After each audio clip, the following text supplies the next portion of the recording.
Shut up and sit down.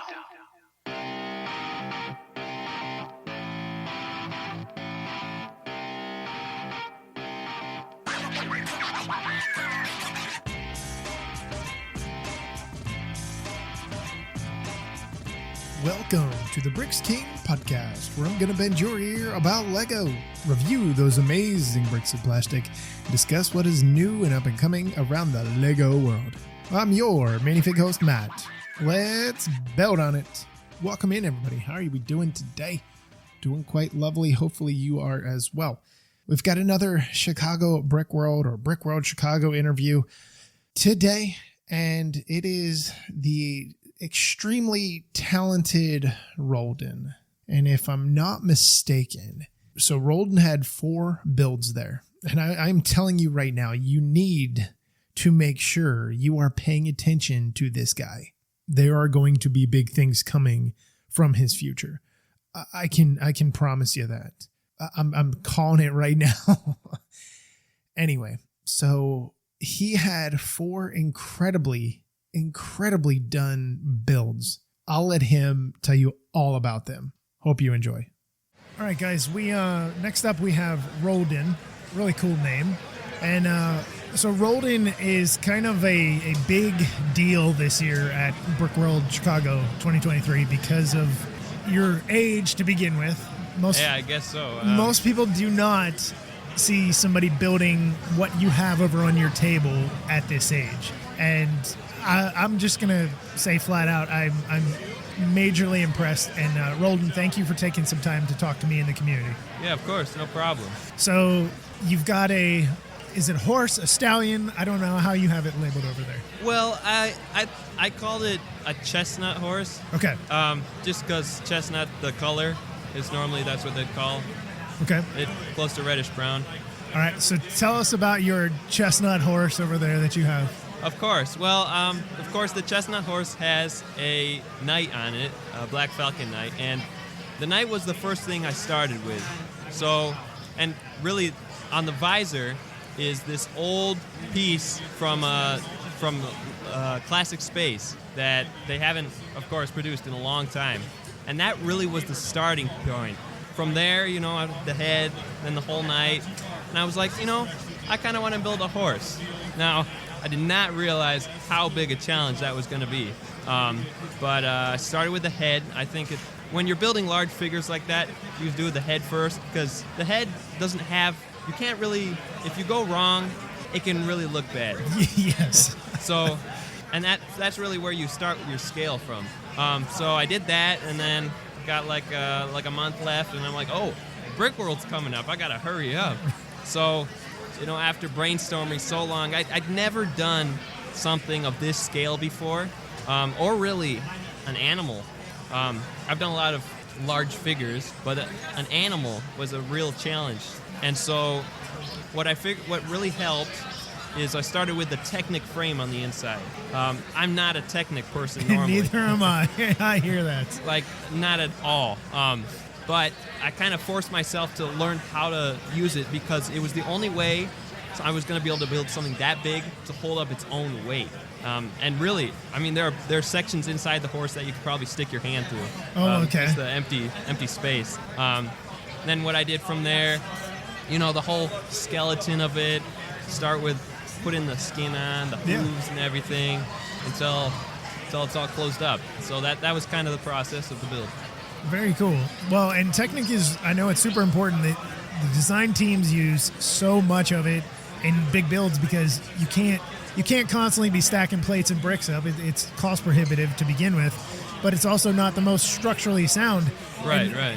What you have over there, those of you that are listening to the episode, you can go back to my Instagram and see the pictures that I've taken of Roldan's build and how wild and crazy this thing is, and get an idea of the Technic frame that might be inside of this. So you have this horse, and you have this knight. Yep. Why a Black Falcon knight? Like you're a younger guy, and most people it's like 90s and stuff like that. Right. So why a Black Falcon knight? Well, there are a few reasons for that. The first reason was Well, I've been really into castles. Like, I love Castle and also The Lord of the Rings and The Hobbit. Last year, yeah. actually, I built a large Middle-earth layout with it was all crammed together, all the buildings from the movies. Okay. And that was really fun. But I also wanted this year to do something that wasn't like a licensed. Okay. Also, I guess not licensed other than I got Lego what itself. you're saying, yeah. Now, also, coincidentally, a bit earlier, I was lucky enough to go to a thrift store and find a really nice condition, the old Black Falcon Knight Fortress. Yes. And, that inspired me because I had the newer Black Falcon Knight sets, whatever they come in, like the blacksmith shop. Sure. And that was a real favorite of mine. And so, after getting both of those, I'm like, this might be my favorite faction of all the different knight types out there. Yeah, absolutely. And it was really fun to do, especially the shield, making all the feathers and how the Black Falcon is. It'd been nice to have some actual silver pieces. Light bluish gray is close enough. It gets the idea across. But yeah, I just nice color scheme, nice everything about them. Awesome. Well, it's like I said, coming across somebody that's younger, it's usually not one of those things that I expect them to come out of their mouth. But that's awesome. So you've got a bunch of other stuff over there, or a number of other things over there. Yeah. What else did you bring to the show? So, going with the Lord of the Rings and the Hobbit, I brought a as close to perfect minifigure scale version of Bag End. So I cannot tell you how many times I went through movie scenes, I went through fan-made 3D renderings, I went through books to get every detail in the right place. All Bilbo Baggins furniture, like wall color, floors, all that, and so that's what it is. Much nicer than the set they came out with. Yeah, of course. That is a fun one too. Another thing I did was I did Jake Sully from the Avatar movie. Oh my God, I'm telling you right now, I would buy it off the table. Now that originally was made for a Lego Ideas contest where they came out with the new Lego sets, of course. So I put that up. Didn't win, but got a fair amount of comments and people really liked it. Yeah, of course. And it's one of a nice human figure. So he's in the pose of shooting an arrow, and you know how they have this special handhold on the bow that I also captured. And then finally, I have another contest item. I called it Campfire Songs, of a guy playing his guitar and his dog with a light up fireplace or a campfire. Your stuff is incredible. Like I said, guys, you'll have to check. Do you have a social media that you post up on, like an Instagram or something like that? Yeah, I started Instagram like a half a year ago. So. Do you have any of the stuff from here today, from Chicago this weekend, that you have posted up on there yet? Yes, I have. All those. Okay. Everything on there should be on my Instagram. So shout out what your Instagram is so everybody can at least, if they don't go to mine, if I don't capture all the right things, at least they can follow yours. Yeah. So mine is the Roldan Grace. Yeah. No underscores or anything like that? Just simple the whole the Roldan Grace. Okay. Yeah. All right. So you've got a whole bunch of stuff over there.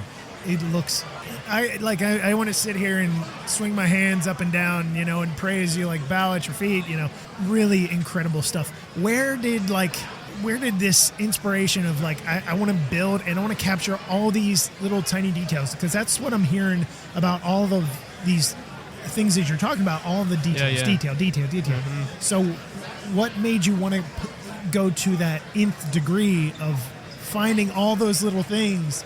Well, I've been building for Lego for a long time, and I've studied, I guess, a lot of other mocks that builders have done throughout the years, taken a lot of inspiration from the beautiful Lego books. I just look at other mocks every time I can.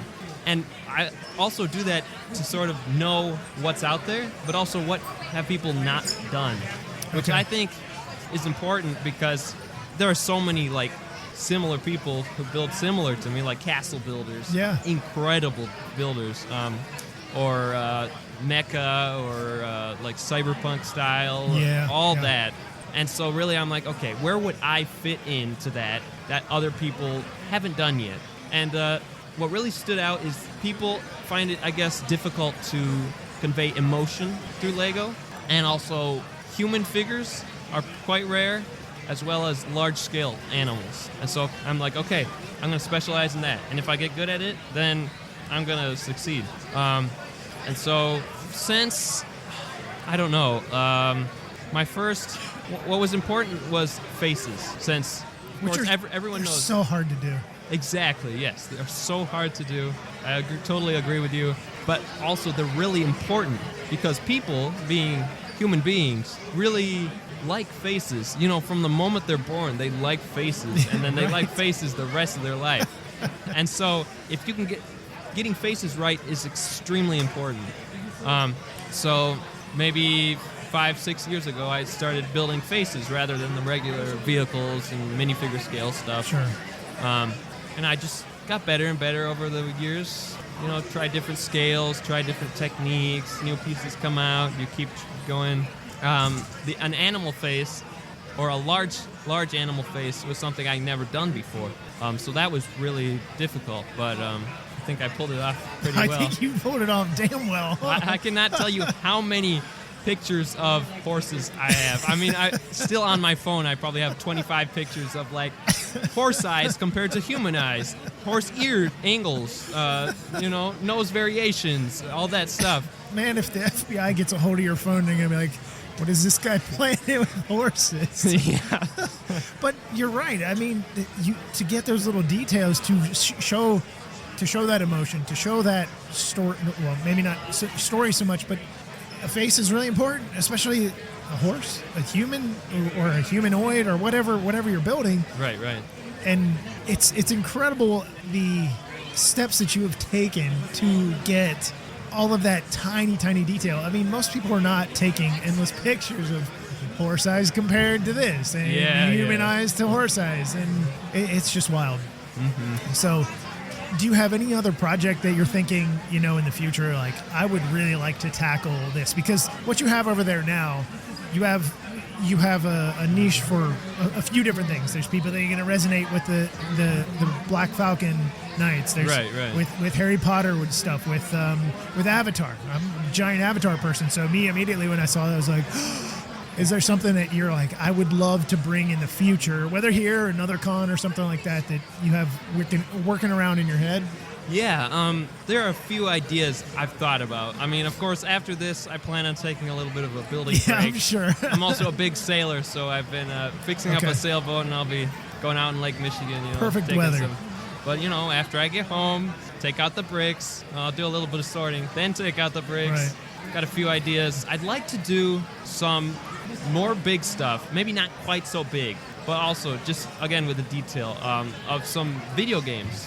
Okay. So I've been thinking about video games that I grew up on, and like building all the characters from that. Sure. Not just landscapes, because of course characters is my thing. Yeah. Maybe like Shadow of the Colossus, if you played that. I have not. But it's got these huge like stone giants that you climb up, and you gotta go like to the head and stab it. Oh my and kill God. it. Okay. I mean, they're just they're like megalithic, but like moving too. So it's really breathtaking in video game, and I think it could also be in Lego. But then also I played a lot of PS1 games, PS2 games, and I think it'd be cool to just build some of those. Not as huge projects. I mean, like 12 inches high. Yeah, I was going to say something. 10, 12 inches, something like that. Yeah. You still get the point across, you get the challenge, you get the enjoyment. Very, very, very cool. And then the other thing I've been thinking about is do a more artistic thing. So what, like the horse and the knight and Jake Sully and the campfire, they're all super realistic, which is something I like to do. But I think I should try branching off into a little bit unrealistic, meaning maybe use more vibrant colors for things that might not be so vibrant. Or I've been thinking about playing with light more, which I really haven't delved into. So yeah, I guess that's what I'll be doing. Just a little bit here, a little bit there. Right. So, let me ask this. You live in Michigan, I take it? Yeah, northern Michigan, Petoskey. Have you thought about Lego Masters? Definitely, yes. From the moment Lego Masters was out, I was too young. Yes, first of all, sure. I applied to season 1 actually before they said you had to be 18 or older. They did say something like you could be 15, I think, or older, but you had to be like accompanied by an adult. Sure. But then they sent back something that said, no, I guess we changed it back to 18. So then I waited till I was 18, till finally another builder from Petoskey, which we only actually got together like a year ago. He's an older man, but he actually worked for Lego for a bit. Not anymore. We decided we were going to join Lego Masters together, and I was finally 18. So season 4, I applied, we made the video, we wrote all our things, put it in the mocks, and we didn't hear anything back, which I guess means you didn't get in it. So, well, I think I know there's definitely some recruiting that's going on here, so I would not be shocked to have a production agent reach out to you in the future. It would not shock me in the least. So, right. It didn't help that I was really new on social media because right. I'd been avoiding it. It's just not my thing. Yeah, I get it. Now I'm kind of forcing myself. Well, you kind of have to just do a little it. bit, a little bit at a time, a little bit at a time. So, yeah. Okay. So I love hearing from artists because that's what y'all are, mock builders. Right. Everybody starts building a different way. Everybody jumps off in the deep end, or they might just start a little bit at a time, take a set, modify it, create something off of that. Words of wisdom, words of advice for somebody that is looking to just start their own mock.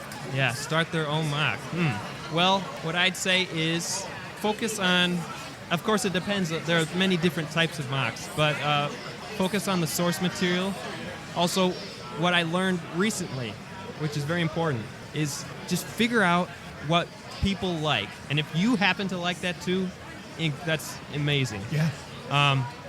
Like the horse, of course. People like horses. They have had a very long history with them. It's almost instinctual to know what the horse shape looks like. Sure. And that's what people would like. So, color. Make it something that people's eyes will be drawn to. And of course, if it's a mock for yourself, make it so you like it. Very cool. Very cool. Well, I appreciate that. Give us your social media again, just in case somebody got lost in the beginning. Where can they find you?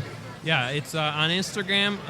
It's the Roldan Grace. All right. So, Roldan, thank you so much for joining me and sharing your time and your experience and your incredible builds. Make sure you guys go and follow him on Instagram. I'm sure this will not be the last time you hear his name. I can guarantee it.